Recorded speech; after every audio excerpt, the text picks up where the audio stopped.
Hey guys, and welcome back to our channel How to Guide. In this tutorial, we're gonna look at how to change the Linktree icon's display position. Now let us begin. As you can see, I have already logged into my account. In case you have not, do it right now.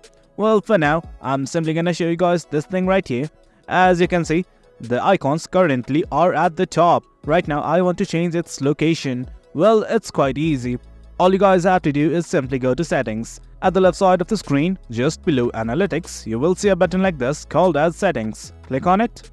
And from here, you will be redirected to the settings page. Do note that you can directly jump to the different tabs. But right now, the social icon is okay with me.